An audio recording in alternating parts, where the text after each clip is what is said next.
¿Cómo estás?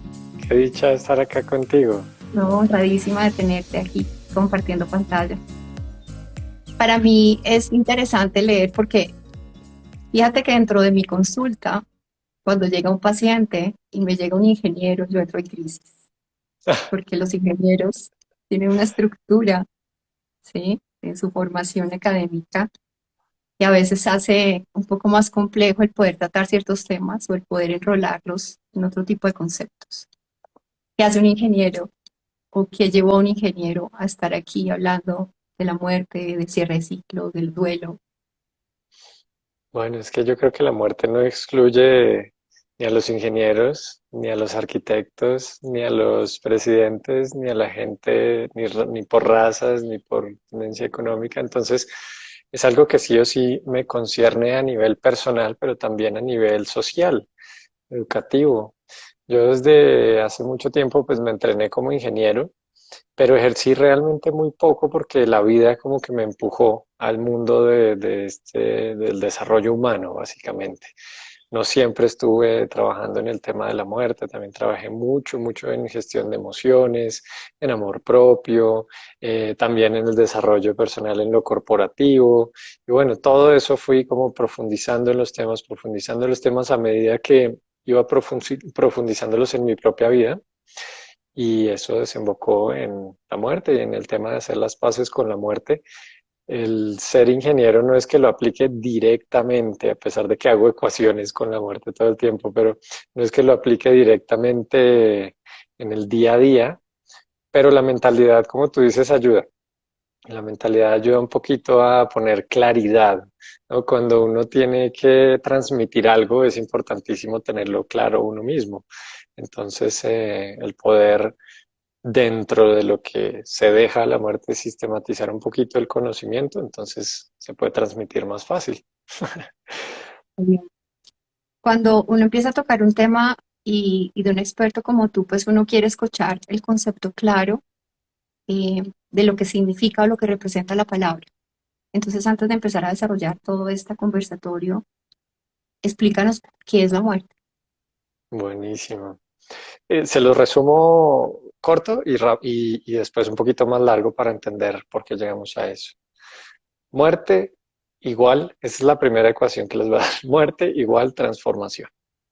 Esa es la muerte, una transformación. La muerte tiene un montón de manifestaciones, no es solo la última muerte física o como llaman los doctores o en la medicina, en la ciencia, la muerte biológica. Hay muchas manifestaciones de la muerte que a la final son transformaciones de algo. Algo era de cierta manera y de pronto cambió. Ahora, nuestra definición de muerte tiende a estar como encontrada con la de vida, ¿no? Si nos dicen negro, entonces respondemos blanco. Si nos dicen abajo, respondemos arriba. Si nos dicen vida, respondemos muerte. Resulta que no, no son opuestos. Es muy bonito entender esto porque es un paso gigantesco en el hacer las paces con tanto la vida como la muerte. Normalmente nos dicen vida y nos imaginamos, pues, las montañas y los pajaritos y el arco iris. Y nos dicen muerte y nos imaginamos, pues, oscuridad, nos imaginamos un pantano, nos imaginamos la muerte esquelética con su capucha. Y resulta que no, no es que la muerte esté por un lado y la vida esté por el otro, sino que están interactuando constante y eternamente. Es como si fueran dos caritas de una moneda y echamos la moneda a dar vueltas. Y entonces tú te das cuenta que siempre que muere algo, nace algo, que siempre que nace algo, también muere algo. Te das cuenta si vas al bosque y miras a las hojitas que se murieron, bueno, tienen unos hongos que viven de esas hojitas. El grillito que se murió o el animalito que se murió, entonces está lleno de otros insectos que viven a raíz de comerse. Entonces, vida y muerte siempre están interactuando. Entonces, no es que solo vida sea, perdón, no es que solo muerte sea igual a transformación. Es más bien como este conjunto vida-muerte es igual a transformación. Eso es la muerte para mí. Transformación.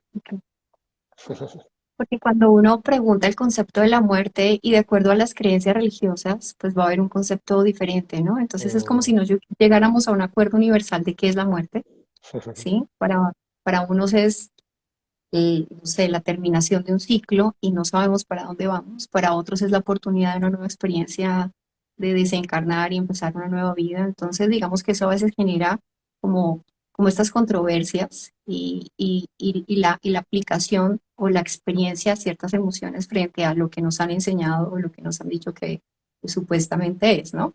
Entonces, Totalmente. cuando no se llega a esos acuerdos, eh, no sé, planetarios, porque la palabra no va a representar lo mismo para todos. ¿Cómo hace uno para manejar subgrupos y poder como que entregar una información un poco más global para que sea como para más el sentir de cada ser, Exacto. independiente de lo que nos han enseñado? Exacto, exacto. Buenísima pregunta, porque entonces ahí nos vamos a lo más importante sobre la muerte y es que nadie tiene la verdad absoluta sobre la muerte. Yo lo llamo los misterios de la muerte. Sí, hay muchas aproximaciones de lo que puede haber después de la muerte, pero es un misterio. Y la única forma de descubrirlo es morirse. Y quién sabe si cuando nos muramos nos va a importar eso o no. Sí, entonces hay muchos misterios que no se pueden demostrar así acá en mi cabecita ingenieril, analítica, no se pueden demostrar de manera tangible. Entonces, cuando hay misterios de tal magnitud y cuando hay tantas perspectivas, entonces creo que lo más congruente que uno puede hacer es ver las perspectivas que hay, sentir y definir yo mi propia perspectiva. Entonces, no es que te vayamos a decir qué es la muerte específicamente, es que ponemos luz sobre los aspectos de la muerte para que tú hagas tu propia perspectiva. Eso es un proceso hermoso porque si no hacemos eso, si no ponemos luz, entonces andamos en la oscuridad con respecto a la muerte. Y las historias de la oscuridad de la muerte que nos contaron, pues son de mucho temor, son de mucho sufrimiento. Entonces, pues obviamente cuando entramos a esta cueva oscura, entre comillas, de la muerte, cuando la vida nos confronta con la muerte de alguna manera, ya sea nuestra propia muerte o la muerte de un ser querido, la muerte de una relación o la que sea, pues vamos a estar en la oscuridad y es mucho más fácil entrar a la caverna con una linterna, con educación sobre la muerte, que a oscuras y enfrentar algo que todo el mundo te dijo que era terrible.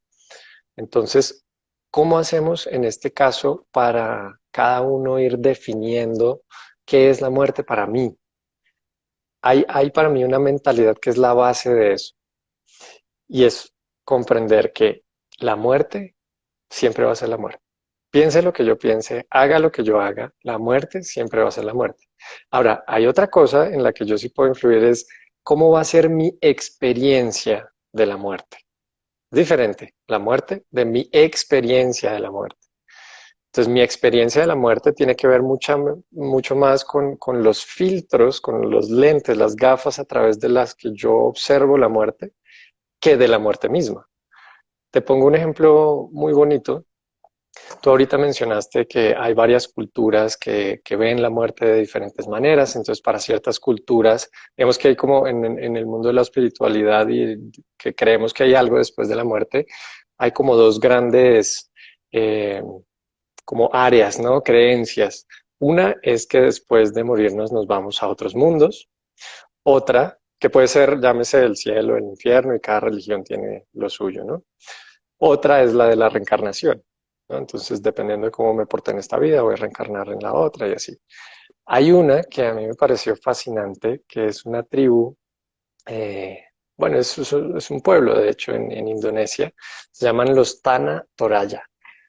Y los Tana Toraya para ellos, los lentes a través de los cuales observan la muerte son muy lindos porque el evento social más importante de sus vidas es el funeral. Entonces, ellos no hacen un funeral cuando alguien muere. Ellos hacen un funeral cuando ellos están listos para hacer un funeral con todas las de la ley, como decimos acá en Colombia, ¿no? Porque sacrifican animales, hacen unas estructuras grandes y hermosas de colores, muchísimas flores, muchísima comida para todo el pueblo. Entonces es un súper evento. Pero entonces fíjate los lentes que ellos tienen que como no hacen el funeral cuando la persona muere, sino cuando están listos económica y socialmente, entonces a esta personita que fallece todavía no está muerta para ellos. La embalsaman, casi que la momifican, la embalsaman y la mantienen en sus hogares. La mantienen en sus hogares y la tratan como una persona de la familia. Entonces simbólicamente le dan comida, aparecen las fotos de la familia, va a las fiestas, lo arropan para que duerma y los llaman justamente los dormidos. No están muertos, son los dormidos. Entonces fíjate que la experiencia de la muerte de ellos, pues es muy diferente a la experiencia nuestra, que alguien muere y yo ni me acerco y me dan nervios y me he visto de negro durante 2 años y me alejo y sufro. Para ellos es una fiesta. Y no estoy diciendo que una o la otra esté bien o mal, cada quien con sus creencias. Lo bonito es darnos cuenta que esas creencias, esos lentes, van a definir nuestra experiencia de muerte. La muerte sigue siendo la misma y va a ser impredecible y va a ser universal, ¿sí? Pero mi experiencia de la muerte puede cambiar drásticamente. María Camila, yo acá me alargué porque es que este tema, como ves, me apasiona, pero para resumirlo, eso es, creo que cada quien se puede ir haciendo su experiencia de la muerte a raíz de entender que son tus mentalidades las que más intervienen en eso. Fíjate que en la mayoría de las consultas que yo veo y, y aparece este concepto del miedo a la muerte, ¿no? Y digamos que me he puesto en la tarea, yo trato de hacer una consulta médica donde no solamente esté involucrando la parte del cuerpo y de la ciencia y de las moléculas, sino también la parte de las emociones dentro de cómo influyen en la salud. Cuando entramos a hablar del miedo, y la pregunta es directa, ¿miedo a qué? ¿Por qué tienes miedo a a la muerte? La mayoría de las personas responden porque siento que no he logrado las cosas que tengo que hacer o no he encontrado este famoso propósito que todo el mundo está buscando y quizás nunca se dan cuenta que lo tienen ahí, pero lo siguen buscando. Pero está constantemente eso, el como que no he hecho las cosas que tengo que hacer o que he venido a hacer. Dentro de tu experiencia, Camilo, con toda esta década que llevas de trabajo, ¿cómo ves eso? ¿Cómo ves ese miedo a la muerte realmente enraizado o amarrado a lo que me falta hacer o a la frustración de las cosas que no he logrado? ¿Qué tan común es eso en lo que tú has trabajado? Sí, es totalmente común y yo lo veo como una herramienta, como si fuera un destornillador. Si el destornillador lo puedes usar para sacar un tornillo, lo puedes usar para sacarle un ojo a alguien, ojalá que no. ¿Sí? Pero entonces tú decides para qué utilizas esa herramienta. El miedo a la muerte, ¿qué te está diciendo ahí? Cuando dice, oye, no te mueras todavía porque es que no has logrado lo que quieres. Entonces tú puedes tomar eso como una herramienta para paralizarte. Yo no quiero sentir este miedo, yo no quiero ni pensar en lo que no he logrado y entonces como que me limito por acá, me limito por acá y termino muerto en vida. O lo puedes utilizar como un motor. Entonces el motor es básicamente, bueno, no he hecho esto que quiero. Y este miedo lo que se vuelve es como en fuego. Es un motor que me empuja a hacer eso que no he querido hacer. Ahora, lo que yo los invitaría, más allá de cómo utilicen esta herramienta del miedo a la muerte, es que si hay propósitos y si hay expectativas sobre ustedes mismos y sobre su vida que los presionan, que los aplastan, que les pesa demasiado, entonces tal vez es momento de reevaluar esos propósitos. Pero esa es otra historia. O sea, ya podríamos meternos en lo del tema del propósito de vida y que para qué venimos acá y si cada quien tiene una misión o no. Pero con respecto al miedo es eso, tú lo puedes utilizar como una herramienta, por lo menos una herramienta informativa, ¿sí? Te está el miedo dando la información, si te permite sentirlo, si no luchas, si no lo calificas como malo, te está dando la información de que hay algo que te importa a ti que falta, ¿sí? Y también te puede dar la información, oye, hay algo que te importa a ti. ¿Será que eso que te importa sí es a ti? ¿O será que eso te lo heredaste, te lo metieron en la cabeza desde pequeñito? ¿Alguna vez cuestionaste eso que tanto te importa? ¿Alguna vez, por ejemplo, cuestionaste que tienes que tener ese carro increíble? ¿Será que eso es la meta de tu vida? Tal vez sí, pero por lo menos cuestiónate, ¿sí? Entonces, para mí el miedo a la muerte es el villano que menos merece ser un villano. ¿Sí? Es incómodo y es más incómodo entre más luchamos contra él, pero, pero es un gran mensajero. Además en la parte evolutiva, pues le debemos la vida. Sin el miedo a la muerte no existiríamos, porque nuestros ancestros, si no lo hubieran tenido, pues no sobreviven. y muchas veces acá cuando en el día a día nos vemos enfrentados a una amenaza física, pues viene un bus gigante a toda velocidad hacia mí, pues el miedo a la muerte me activa y me hace quitarme rápido, ¿sí? Entonces, es maravilloso el miedo a la muerte si lo utilizo para tener una vida plena, ¿sí? Si no lo criminalizo, que es lo que tendemos a hacer normalmente. Fíjate que yo duré muchos años trabajando con cuidado intensivo, pacientes de cuidado intensivo, y entonces eh, la cercanía al fallecimiento de los pacientes era alta, porque pues, estaban en cuidado crítico. Y yo recuerdo que había una situación muy compleja y es cuando este paciente ya no puede más, ¿sí? Está conectado a todos los aparatos, pero si se desconecta, no podía seguir. Pero estaba ese apego en la familia de no dejar y no permitir que esta persona se fuera. Pero en ese momento de mi vida donde yo pensaba, ¿qué hay acá? ¿Hay un egoísmo porque no quieres sufrir porque esta persona se vaya? ¿O qué es lo que realmente está ocurriendo? ¿Sí? Porque ese Ujú. apego, ¿quieres evitar sufrir cuando él no esté? ¿O en realidad quieres luchar para que esa persona salga de su estado de salud cuando finalmente no era a veces posible? Sí. ¿Cómo ves tú dentro de todo tu trabajo y toda esta necesidad, este apego a esta situación de que la persona no se vaya, no se desconecte de nosotros? Mm. Qué bonita pregunta. Yo viví eso muy de cerca, justamente con uno de mis abuelitos. Y, y bueno, digamos que ahí yo no tenía muchas cartas en el asunto, simplemente estaba observando lo que sucedía en la dinámica familiar. Y mi papá y sus hermanos, pues lo mantuvieron vivo hasta los últimos segundos, ¿no? Y realmente en unas condiciones que si a mí, Camilo, me preguntan, pues no eran condiciones dignas de vida. Habría que preguntarle a mi abuelito, pero es que él estaba inconsciente durante el último año, ¿sí? Entonces, acá, ojo, a mí no me gusta juzgar a nadie por lo que hace y también yo nunca juzgué a mi papá ni a sus hermanos por mantener a mi abuelito en esas condiciones de vida, porque cada quien vive su experiencia de vida y hace lo que puede con lo que tiene de conciencia y de emoción. Es una decisión sumamente dura y es más dura cuando le cargamos eh, esta mentalidad de que la muerte es lo peor que puede haber. La muerte es el último castigo. La muerte es, mejor dicho, ese es el top de los castigos.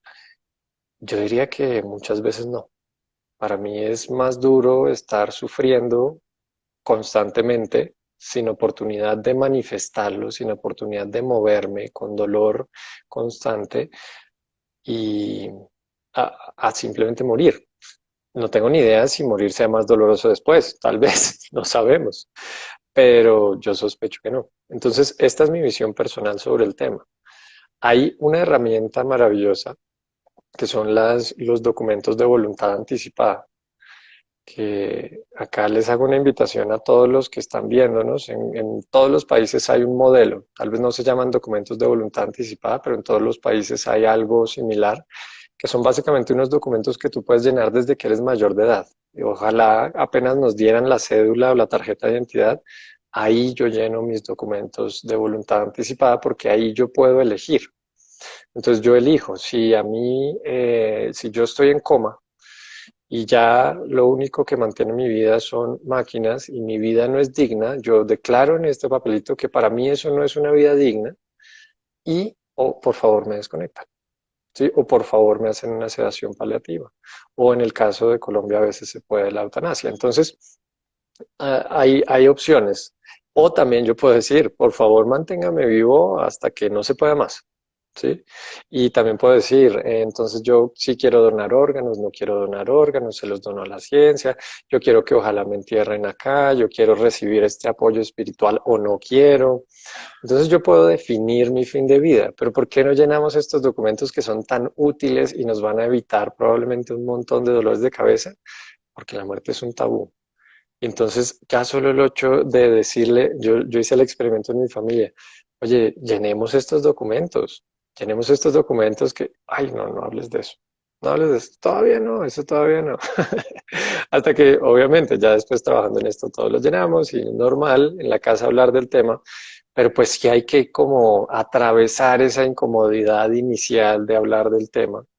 Y, y bueno, volviendo a lo que me decías al principio, creo que acá yo no juzgaría a nadie por el tema de mantener a alguien vivo o no, solo los invitaría a que consideren la posibilidad de que la muerte no es el peor castigo de todos, que la muerte no está enfrentada con el amor, ¿sí? En este caso personal mío, si mi papá y sus hermanos hubieran elegido darle la sedación paliativa al abuelo, pues eso no significa que no lo aman, eso no significa que ya no lo quieren, pero es que ese ya no es el abuelo, su personalidad ya no existe. Dentro de nosotros tal vez hay algo muy profundo que espera que vuelvan a hacer las cosas de la misma manera, incluso cuando la persona fallece, muchas veces la psique quiere eso todavía, y eso puede prolongar sufrimientos de todos, no solo del paciente. Esa es como mi perspectiva, María Camila. Qué linda. Cuando, cuando hablamos del duelo, ¿sí? Y digamos que si uno pone en Google manejo el duelo, y entonces te salen todas estas fases por las que va pasando la persona. Y, y he notado, por ejemplo, cuando las personas están haciendo manejo del duelo por psicología o por psiquiatría, se basan mucho en esto, ¿no? Como en estos niveles de todo lo que va ocurriendo.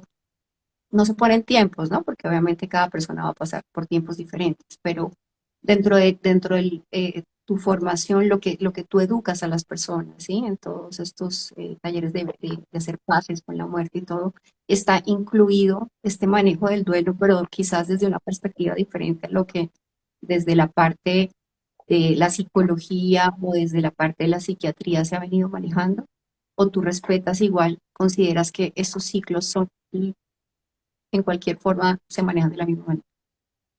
Sí, bueno, no tengo en mente muy bien los ciclos específicos a los que te refieres, Marek, pero por ejemplo, supongo que dentro de lo que hay están, por ejemplo, las 5 fases del duelo, las famosas fases de Kubler-Ross, ¿sí? Ese Eso es es. uno de los modelos. Entonces, lo que hacemos nosotros, más que apegarnos a un modelo específico, es recalcar la idea de que cada quien vive su duelo a su manera, porque cada quien es único y cada relación con la persona que ya no está también es única. Entonces, no tiene nada de malo ubicarse con estos modelos. La cabecita en ese momento que está en tanto caos le sirven, le caen bien ciertos modelos. Lo que no le cae bien es apegarse a esos modelos, porque me han llegado un montón de personas a los acompañamientos individuales que ya han pasado por ejemplo, un tanatólogo. Y entonces ese tanatólogo se aprendió, y tampoco lo juzgo, pero se aprendió las 5 fases del duelo, y entonces es a tratar de encajar al paciente, a la persona, al usuario, se llama en la tanatología, en cada una de las fases. Y entonces, ojo, trata de no devolverte porque es que ya avanzaste. Y resulta que el duelo no es lineal, en lo absoluto. El duelo es una montaña rusa en 3 dimensiones, en 4 dimensiones, es una locura. Entonces no tiene tanto sentido. Entonces, si hay ciertas como lineamientos generales de etapas que podríamos darle, es que normalmente, dependiendo también de la intensidad de tu duelo, hay una etapa que es un poquito más incapacitante.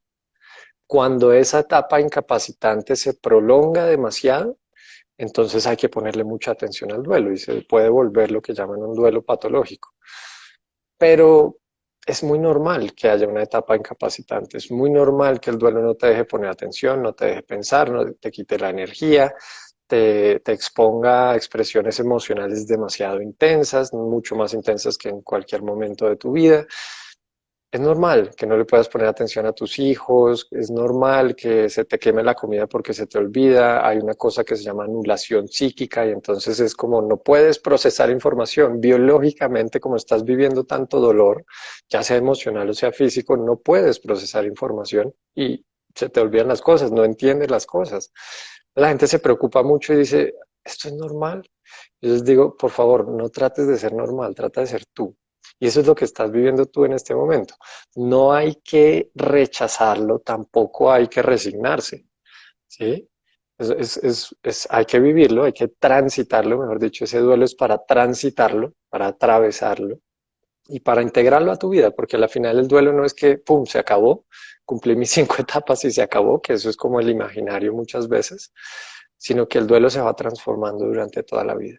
Hoy yo, 20 años, más de 20 años después de que fallece mi primer abuelito, pues yo sigo en duelo. Lo que pasa es que ahora mi duelo no es incapacitante, no es de una emocionalidad tan intensa, pero si yo veo una foto de él, pues se me arruga el corazoncito, a veces de la alegría, a veces de la tristeza. Entonces, cada quien va viviendo su duelo a su ritmo. El tiempo en el duelo es una cosa totalmente subjetiva, porque a veces te dicen, no, pues ojo después del año y medio, ojo después del año, porque se puede volver patológico. Para ti, 6 meses pueden sentirse como 6 años en el duelo. Sí, porque está el tiempo subjetivo, está el tiempo cronológico. Cuando hablamos de tiempo cronológico, si llevas muchos años, digamos que más de 2, por ejemplo, más de 2 años en un duelo incapacitante, sí o sí busca apoyo, pero no es que estés mal, es que simplemente hay que buscar apoyo, somos animales de tribu y con que tu duelo te deje retomar tu vida de cierta manera, pues ya la hiciste. Se trata es de permitirte transitarlo e integrarlo a tu vida. Cuando estás hablando del dolor, porque digamos que aquí es importante entender en el duelo, no sé si es posible identificarlo claramente, la diferencia entre el dolor que me produce o el sufrimiento, ¿no? Cuando tenemos dos Ujú. conceptos diferentes frente a esto. Entonces, ¿es fácil o es sencillo? Porque, por ejemplo, digamos, acaba de escribir una persona que está pasando el duelo en la muerte de su hijo y aún el dolor no se ha parado de percibir. Entonces, ¿cómo puede uno diferenciar si estoy en el dolor, que es totalmente normal que ocurra, y entre yo en un modo de pronto de sufrimiento? Mm, Esa pregunta es demasiado buena, María Camila. Por acá voy a leer el comentario de la persona porque está muy bueno. Dice, yo estoy pasando el duelo de un hijo y siento que ese dolor no pasará jamás. Entonces, lo que puede ser eterno, básicamente, es lo que tú mencionas, el sufrimiento. El dolor naturalmente pasa, se transforma, como todo en la vida. Dijimos que todo es vida, muerte, transformación. Entonces el dolor se transforma. Puede que al principio sea un dolor tan intenso que tu psique diga, no, aquí nos quedamos. Esto somos, dolor. Ese dolor puede que haya a veces que esté un poquito más intenso, a veces se calma un poco, entonces se va a ir transformando con el tiempo. Que puede que 10, 20, 30 años después tú pienses, ¿y duela? Por supuesto, pero tal vez ya no te va a incapacitar, ¿sí? Ya no va a ser ese dolor tan agudo. Ahora, ese es el dolor. Y el dolor, de hecho, cuando el dolor surge, incluso el dolor físico surge en nuestro cuerpo, pues nuestro cuerpo automáticamente suelta químicos que lo calman. Entonces, por eso digo, el dolor naturalmente pasa, ¿sí? Mientras haya un estímulo que me genere dolor, pues el dolor va a estar. Pero si el estímulo se acabó, el dolor naturalmente pasa. Lo que pasa es que a eso, como a esa mezcla de dolor, le agregamos sufrimiento. Entonces, sufrimiento ya es otra cosa. Sufrimiento para mí es como estar en guerra, estar luchando contra ya lo que es, ¿sí? Y esa lucha contra lo que es hace que el dolor sea más incómodo, le suma sufrimiento a todo y además lo prolonga. ¿Cuánto? Hasta que yo deje de tener las mentalidades que promueven el sufrimiento. Entonces fíjate que el dolor pasa naturalmente, pero el sufrimiento yo soy el que lo estoy promoviendo con mis mentalidades, con mis gafas que estoy viendo el mundo. ¿Cuáles son esas mentalidades que promueven el sufrimiento? Por ejemplo, la mentalidad de esto no debió pasar, esto fue injusto, ¿por qué me está pasando a mí? Yo ya lloré suficiente, ¿por qué sigo llorando? Mejor dicho, cuando surge lo evidente, por ejemplo, la tristeza en un duelo, y yo lucho contra esa tristeza, ya no siento tristeza, siento mi lucha contra la tristeza, o en otras palabras, siento el sufrimiento. Cuando yo trato con mi cabecita de irme al pasado, decirle al pasado, oye, no seas injusto, no me hagas esto, cambia y volver al presente y que ya todo esté bien, ahí hay sufrimiento, porque es que físicamente en este cuerpo denso no podemos hacer eso. La mente puede. Y la mente puede irse al pasado y pelear, y puede irse al futuro y tratar de prevenir todos esos momentos terribles a los cuales nos adelantamos, pero nosotros en nuestro cuerpo físico solo y siempre vamos a estar acá en el presente. Entonces, la mente y las mentalidades son las que pueden promover el sufrimiento. Y repito, ¿qué es el sufrimiento? Luchar contra lo que ya es, o ya fue, o inevitablemente será. Entonces, fíjate que con el miedo a la muerte y con la muerte, pues normalmente sufrimos, porque ¿qué más inevitable que la muerte? Cuando ya fue, cuando es o cuando va a ser. Siempre es inevitable. Entonces, luchar contra lo inevitable, la lucha, la guerra gasta energía. Entonces, por eso sufrir nos cansa tanto y por eso nos empiezan a salir muchas ojeras, como las mías que tengo naturalmente, y por eso nos empezamos a cansar todo el día y por eso no nos dan ganas de hacer nada y por eso muchas veces nos dan ganas de rendirnos. Pero ese no es el dolor, ese es el sufrimiento que cansa infinitamente porque estoy en guerra contra la vida. Pero la vida, mira, yo lo veo como si fuera un río. Tú te metes a un río grandote, el río va para la derecha, resulta que tú ves que a la derecha hay piedras, entonces tú puedes ponerte a gastar tu energía gritándole al río, nadando contracorriente con todas tus fuerzas, insultando a los que diseñaron el río, que por qué el río es tan injusto, ¿y qué va a hacer el río? Igual te lleva para la derecha. ¿Sí? Entonces toda esa energía que gastas también puedes elegir gastándola, a ver, ¿qué hago? ¿Será que de aquí a las piedras aprovecho el río que está tan hermoso? ¿Será que cuando llegue a las piedras subo las piernas para no pegarme tan duro? Entonces ya la energía se enfoca en lo que está pasando, en el presente, en la vida y no en la mente. Y sobre todo en la mente que está aceleradísima, pues generando sufrimiento. Ahora no lo haces desde un lugar de, ay, yo soy la mente y soy mala. La verdad es que la mente estuvo entrenada 200.000 años de evolución pues para ayudarnos a sobrevivir y ese era el juego de la mente. Prevenir, controlar, pero con respecto a la muerte y sobre todo cuando ya sucedió es muy difícil hacer eso. Bueno, ahorita una persona escribió una palabra y quiero agarrar esa palabra para la siguiente pregunta y es la culpa, ¿no? Pero la quiero amarrar con la parte del suicidio, ¿sí? Porque digamos que es un duelo también, no sé si es un duelo complejo más o diferente de cuando uno ve un progreso de una enfermedad que uno dice, ok, esto va cogiendo un curso eh, pero digamos que en el caso de los suicidios, lo que queda, el dolor que queda en la persona que está viva, que siente quizás que pudo haber hecho más, que hubo, sí, queda como todas estas sensaciones, emociones, sentimientos, pensamientos, todo lo que surge después de que una persona cercana se suicida. Eh, ¿Qué nos puedes hablar un poco sobre eso? Mm, En cómo se gesta todo lo que dentro de la mentecita va abrazado a estar cerca de una persona que se suicidó o tener a alguien en la familia cerca. totalmente, totalmente.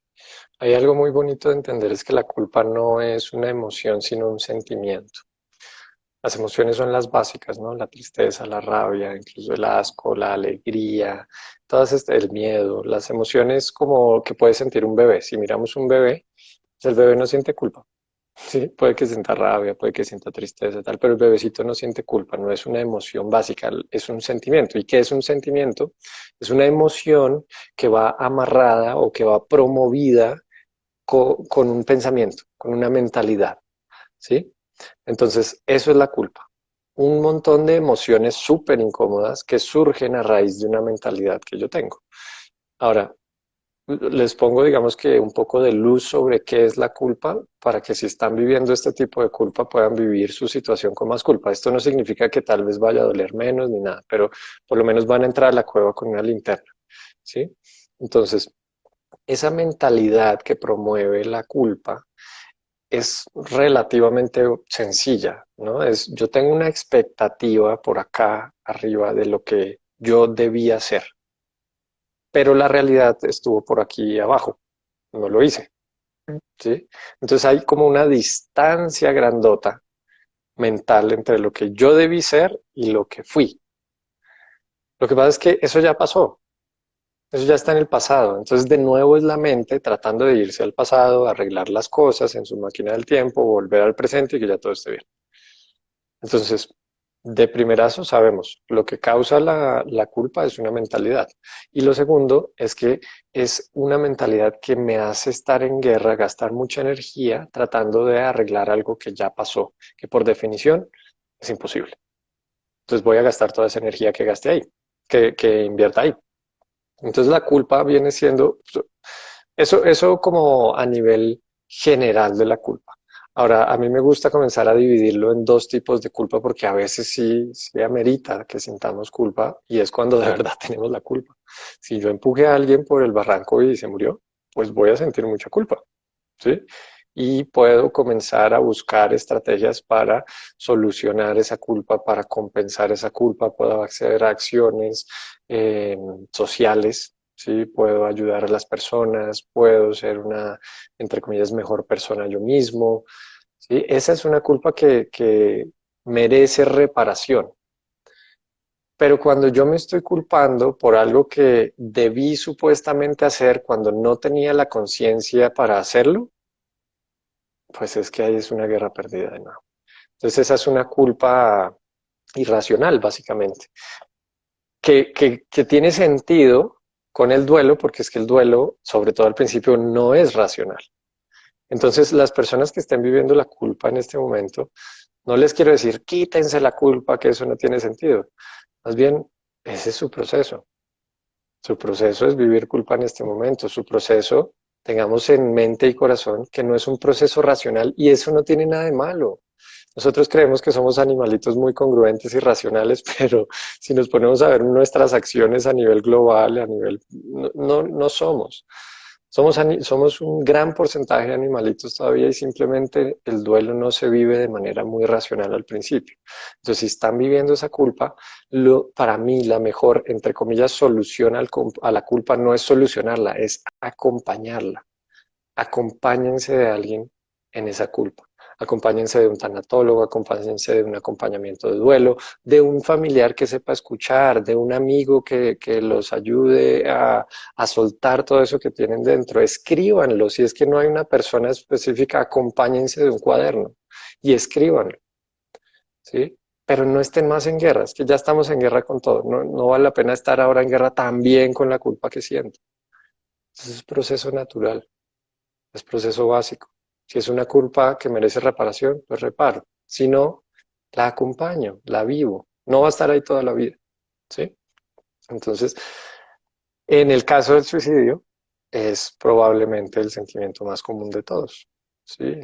Y bueno, en el caso de muchos duelos es muy común, pero en el suicidio específicamente porque entonces empezamos a preguntarnos, ¿y yo por qué no me di cuenta? ¿Y yo por qué no escuché cuando esta persona me dijo tal cosa? Bueno, porque no tenías en ese momento la conciencia para hacerlo, no pudiste por definición haberlo hecho porque no lo hiciste y es algo que es para vivir en este momento, es parte del duelo, es parte incómoda del duelo, pero va a ser parte infinitamente más incómoda si yo lucho contra eso. La culpa no es para remediar, a menos que sea reparatoria, la culpa es para acompañarla, diría yo. Cuando hablamos de la muerte, entonces es como que solamente pensamos en la muerte física, ¿no? El cuerpo físico, pero hay muchos procesos a lo largo de nuestra existencia que generan la muerte de algo, ¿no? De terminar una historia, de terminar una relación, bueno, de terminar un ciclo. Y este tipo de muertes también requieren duelos y a veces las personas Sí. no lo ven, ¿no? Creen que solamente vamos al duelo cuando perdemos a un ser, pero quizás el perder una relación es también igual de poderoso y de fuerte como perder a alguien cercano. Este tipo de duelos para este tipo de experiencias también hacen parte de todo el trabajo que tú haces, Camilo.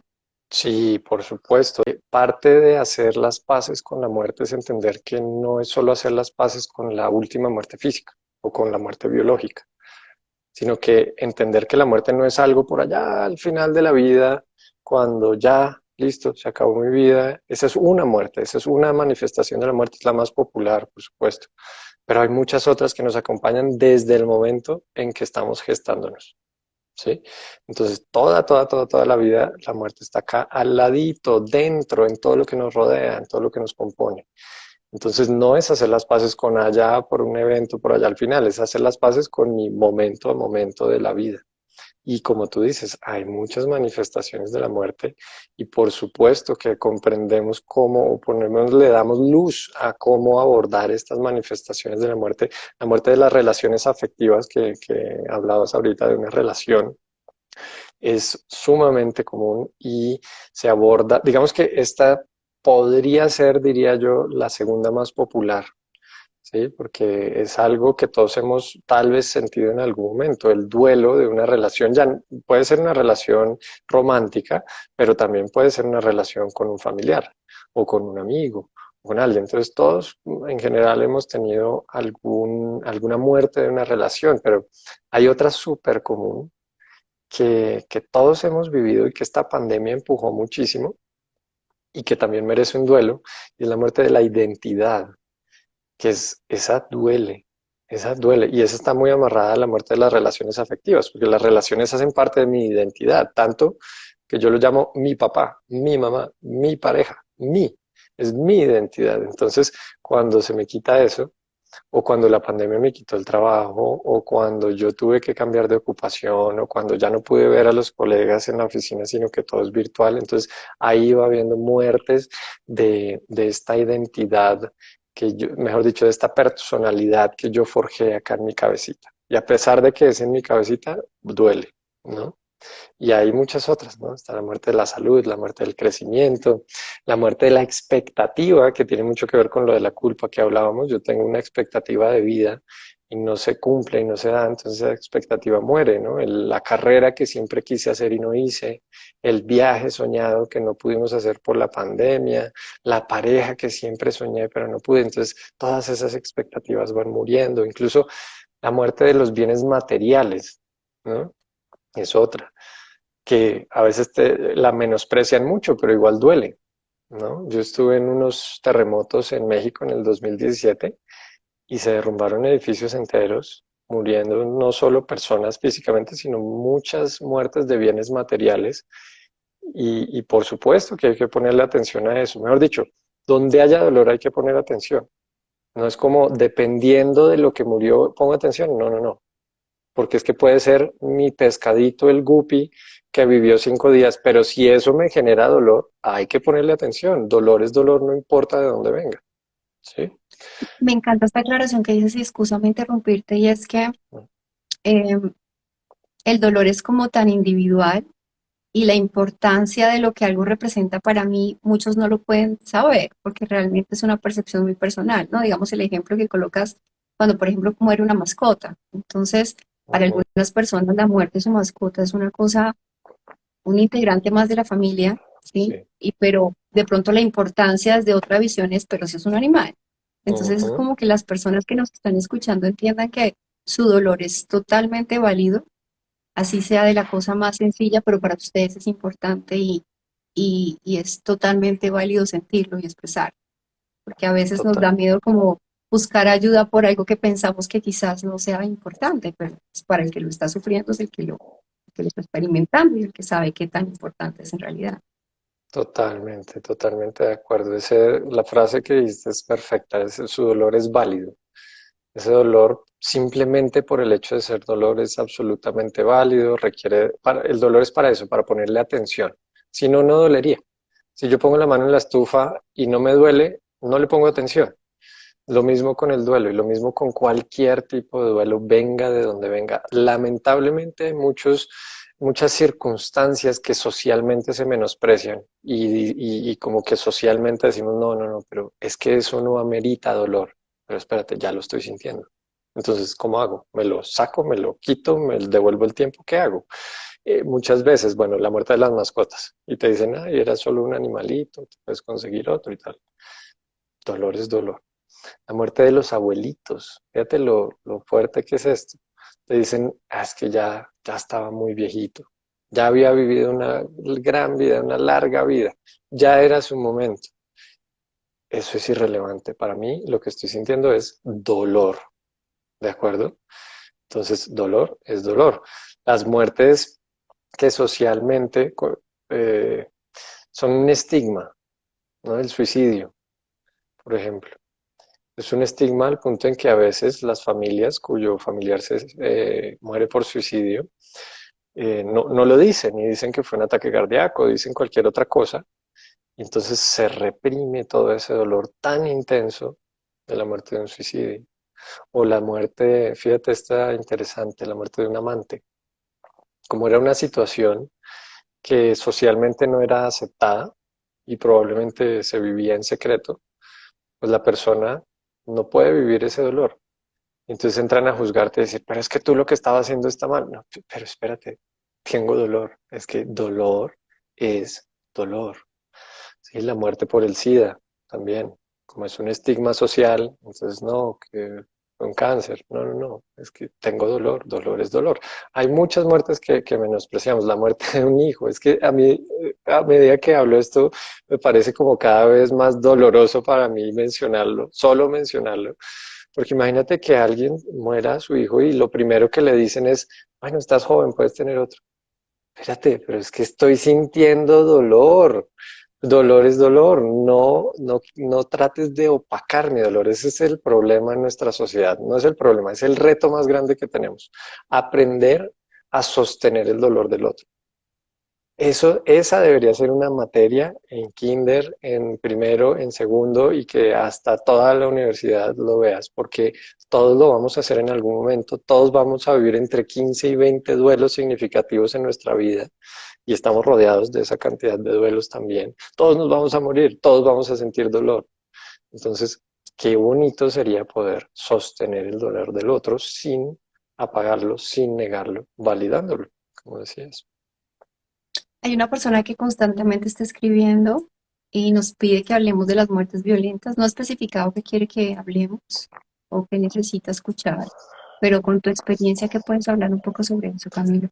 Si quieres, la persona, no sé muy bien su nombre. Ah, bueno, creo que André. André, si quieres, Ah, cuéntanos no necesariamente el detalle de tu situación, sino si hay algo en específico en lo que te gustaría recibir un poco de contexto. Las muertes violentas, bueno, creo que estamos en los países donde son pues una plaga, no hay de otra. Es parte del día, del día a día al punto en que como que medio nos acostumbramos, ¿no? Entonces que mataron a los líderes de no sé qué en el noticiero y entonces eso todas las noches, entonces eso todas las noches por muchos años. Entonces como que nos volvimos un poquito fríos al respecto y eso sí, ponen una película violenta y todos nos la supergozamos y que nos salpique sangre y tal, pero cuando confrontamos nuestra propia mortalidad y sobre todo de una manera violenta, pues genera una parálisis. No podemos hablar al respecto. Y la muerte de violencia comúnmente viene acompañada del sentimiento de injusticia, que al igual que la culpa, es algo sumamente difícil de quitarse. Es algo más para acompañar.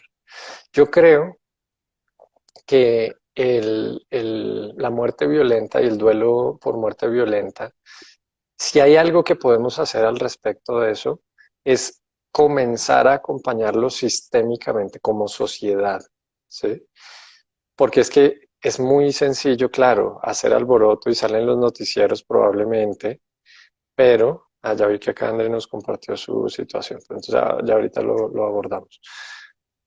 Es muy sencillo como tener toda esta luz, pero ¿qué pasa? Es que nadie me va a devolver a mi ser querido y probablemente no me quiten este sentimiento de injusticia tan profundo que yo tengo.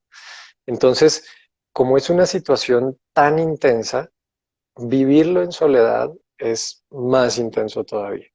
Entonces, qué bonito sería que pudiéramos acompañar sistémicamente este tipo de muertes, este tipo de duelos. Es algo que sí requiere un poquito como de trabajo interior para quien acompaña. No para que no te rompas, porque estas historias te rompen, estas historias hace que surjan tus emociones también, sino para que permitas que eso pase. Porque si tú estás tratando de acompañar a alguien que tiene una muerte, que podríamos llamarla una tragedia, está viviendo un duelo trágico, eh, entonces muy probablemente van a surgir en ti emociones. Y si tú te aguantas esas emociones, pues lo que le estás enseñando, transmitiendo al doliente es que también se aguante sus emociones. Y aguantarse ese tipo de emociones te enferma. ¿Te acuerdas que tú más que nadie sabes esto, ¿no? Además de la medicina, pues abordas el tema de las emociones. Entonces, es, es, es eso, es acompañarlo. No sé si quieres que leamos un poquito lo que nos dice André. Sí, ya te lo leo. Dice, hace un mes asesinaron a mi hermano por robarle pertenencias, tenía 18 años y hasta ahora no han dado con los culpables. No hemos podido ni siquiera cerrar el proceso de duelo. Mm. Bueno, André, pues por un lado, y primero que todo, el duelo que estás viviendo es digno de ser acompañado. Ojalá puedas buscar compañía. Me alegra que estés acá porque estamos en compañía de nosotros. Y es un duelo al cual yo te digo que obviamente no puedo sentir lo que tú estás sintiendo, pero reconozco que puede ser algo sumamente intenso. Ahora, lo que yo sugeriría es no bajarle tanto a esa intensidad. A veces hay que bajarle porque estamos en el juicio, porque estamos en los papeleos, porque tenemos que ser asertivos. A veces hay que bajarle.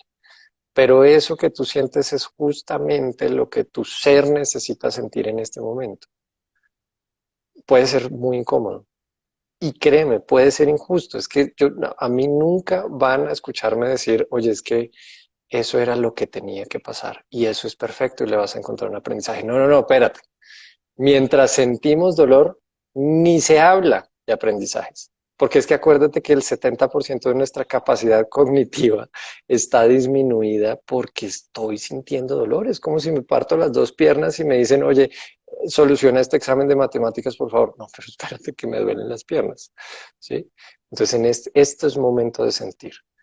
El duelo y sobre todo cuando es de una situación tan intensa, es momento de sentir mucho, pensar poco y no te olvides de tu cuerpo, porque tú estás en un empaque físico, André, y todos los que se identifiquen con esta situación están en un empaque físico que si no funciona ese empaque físico, nada funciona. Y no significa que tengan que hacer ejercicio, volverse tiratonistas, nada. El duelo y este tipo de duelos específicamente es una situación por definición estresante. De hecho, hay una escala de situaciones estresantes en la cual la muerte de un ser querido está en el top, es la más estresante de todas. Entonces, imagínense si es una muerte injusta y violenta. Entonces, es una situación muy estresante. Eso hace que se segreguen químicos, adrenalina, noradrenalina, el famoso cortisol en tu cuerpo, que esos químicos no son para que se queden en tu cuerpo, son como para gastárselos de alguna manera. Entonces, ¿cómo no los gastamos? Pues con un poquito de actividad física, no olvidándonos de nuestro cuerpo. Si tengo que caminar, voy a caminar más rápido. Si quiero saltar, salto todo respetando los límites de mi cuerpo, pero ojalá llegue a poder sudar un poquito porque eso me va a ayudar a compensar el resto de caos que estoy viviendo. No, creo que un duelo como esto sobre todo, no va a dejar de doler, no va a dejar de sentirse injusto. Y, y lo que sí es que no lo pases en soledad. Sí, un duelo en soledad se vuelve mucho más pesado. Es como arrastrar un ancla de a uno de a varios. Es más fácil entre varios. Y sí, la vida nos confrontó con tener que enfrentar esta ancla. De ninguna manera promuevo, ni admito, ni acepto, ni agradezco eso que sucedió. Para nada. Me hace sumamente deplorable e injusto. Y, y creo que lo que podemos hacer es acompañar. Dicen muchas veces, dicen, no, es que no hay víctimas y victimarios. No, espérate. Sí hay víctimas y victimarios. Es diferente hacerse la víctima. Eso ya es otra cosa. Pero cuando la vida evidentemente te botó al piso de esa manera, pues eres una víctima y qué bonito poder acompañarnos en esas situaciones, ¿no? Creo que sin profundizar mucho más, yo Buscaría a alguien que pueda escucharte, buscaría a alguien que puedas, con quien puedas abrir el corazón, eh, que no se enfoque en arreglarte, porque es que tú no estás dañada, tú estás viviendo algo sumamente difícil y ya. Entonces creo que eso sería. No sé si sirva de algo, porque es que a veces no sirve. Creo que la compañía que podemos darte acá es como lo mejor. Nos sirvió a todos lo que acabas de decir. Camilo, haces un trabajo tan fabuloso porque a veces esperamos hasta que nos ocurra a nosotros la muerte cercana de un hijo, y después de que ocurre es que empezamos a buscar ayuda y Sí, tener estas oportunidades de empezar a prepararnos, empezar a ver las cosas, porque como dices tú, o sea, la muerte es lo único que tenemos seguro en la vida, sí, ¿sí? El estar preocupados de cuándo va a ser y de qué manera, pues ahí ya es una cuestión de sufrimiento que no tocaría y que se podría trabajar, pero poder, obviamente, prepararse para la muerte no es una cosa de la noche a la mañana y probablemente tampoco sea tan fácil de hacerlo, pero por lo menos poder tener una visión diferente para cuando nos tengamos que enfrentar a ella y quizás poderlo manejar de una manera donde solamente dejemos que el dolor sea el que esté procesando y no entrar en ese sufrimiento tan claramente como no lo explicaste la diferencia. claro. Te agradezco por esta oportunidad de poder haber pues, entrevistado y habernos dado esta linda información, Camilo, de verdad. Y a todo tu equipo, pues gracias también. Y bueno, ahí tienes un estudiante más, tanto para los audios como para el cierre de ciclos. Ay, muchas gracias. Gracias, María Camila, y gracias por tu energía tan bonita, tan en paz, tan serena. Me, me ayuda a mí también un poquito a expresarme, entonces te agradezco inmensamente por crear este espacio. Sé que no es fácil ahí coordinar las agendas, entonces te agradezco inmensamente haber hecho todo para que se diera. Y bueno, que he dicho que tantas personas nos acompañaron, también les agradezco de corazón tomarse este tiempo. Muchas, muchas gracias.